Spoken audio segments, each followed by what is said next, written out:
자, 오늘 주제입니다. 물적 분할에 이어 계열사 중복 상장도 못한다. 그래서 이번 정부 정책의 핵심은 이거예요. 기업은 주주의 이익을 최우선해야 된다. 당연한 말이죠.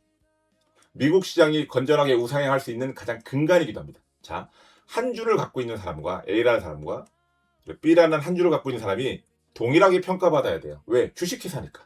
맞잖아요. 전체 100주면 같은 가격을 받아야 돼요. 근데 우리나라가 이렇게 평가받았습니까? 그동안? 웃긴 건 소위 말하는 경영권 프리미엄이라는 게 존재해요. 경영권. 이 경영권을 쥐고 있는 사람의 지분이 예를 들어 10%다. 이 10%는 보통 현재 주가가 10,000원이면 보통 막 20,000원, 30,000원을 줘요. 그리고 보통주를 가진 B, 일반 주주들한테는 이렇게 줍니까? 안 줍니까? 안 줍니다. 하지만 여러분들 이제는 이제 시야가 넓어졌죠? 미국 투자나 이런 것들 많이 하시면서 자주 보실 거예요. 방송에서. 그죠?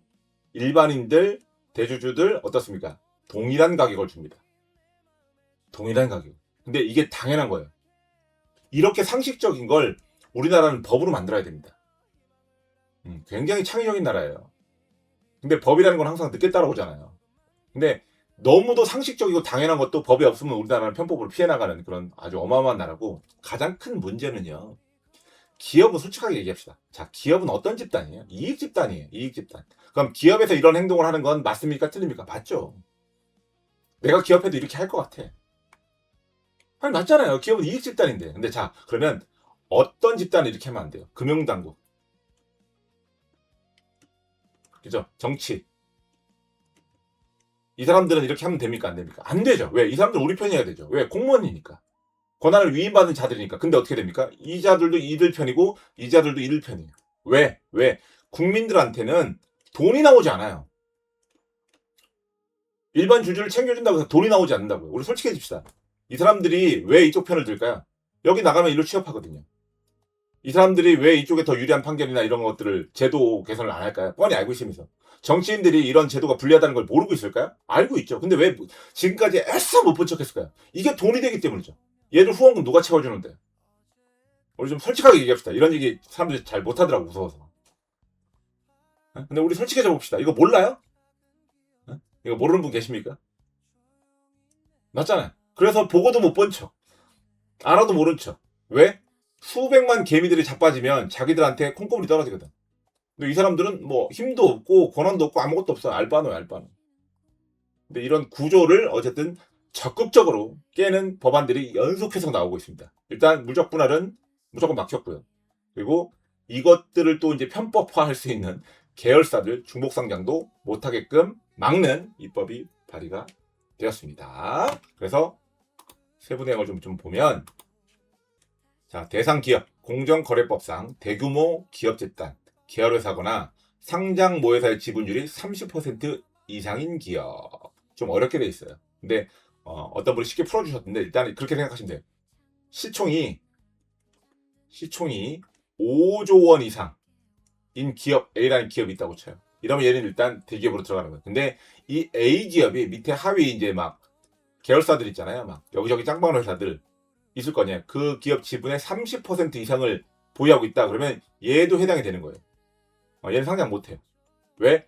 얘의 어떤 주가지수, A라는 회사의 주주들의 이익에 영향을 주기 때문에 얘를 상장하려면 아예 못하는 건 아니에요. 근데 뭐 어떤 기술 특례라든가 국가 어떤 기술 이런 것들 좀 특례가 좀 필요한 산업들이 있을 거잖아요. 그런 것들을 상장할 수 있는데, 대신 상장 심의는 할 수 있대.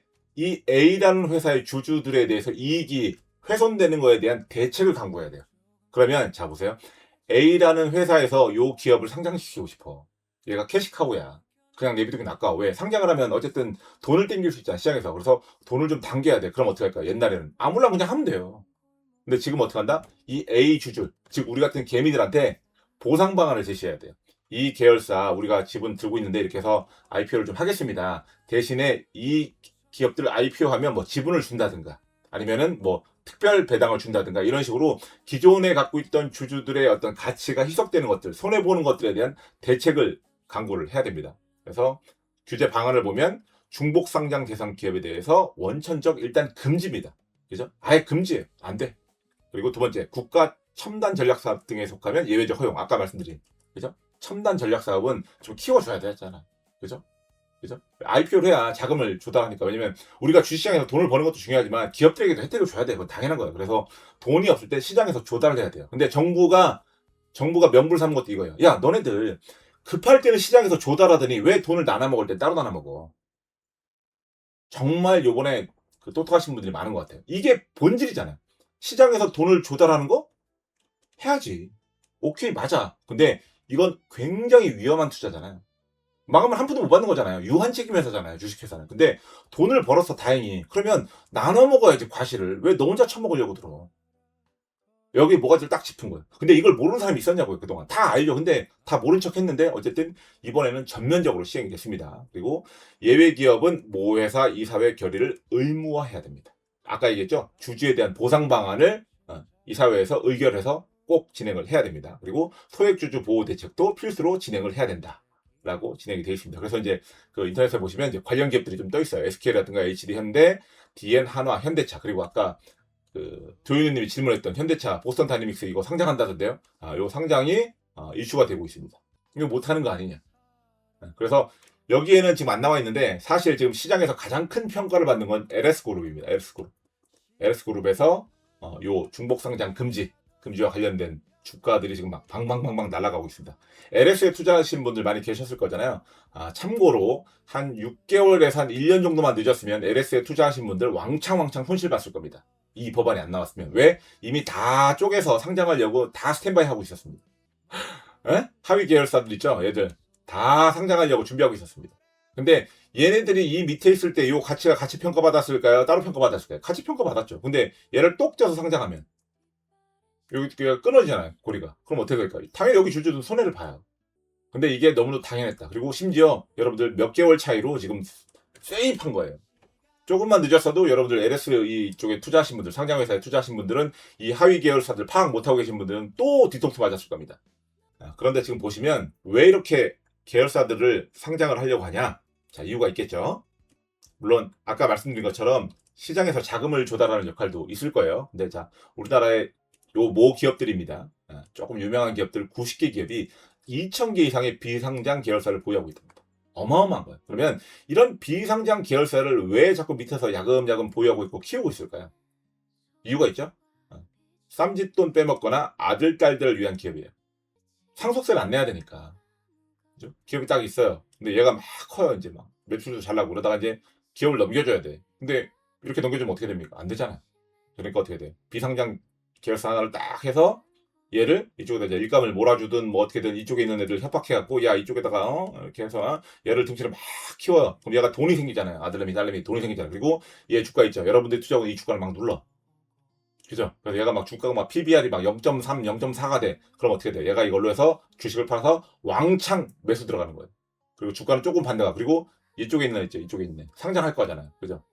그럼 이쪽에 상장했다가 이쪽으로 주식을 바꾸면서 이쪽에 있는 기업들은 또 어떻게 돼? 주가가 박살나는 거예요. 그래서 결국엔 누구만 손해봐요?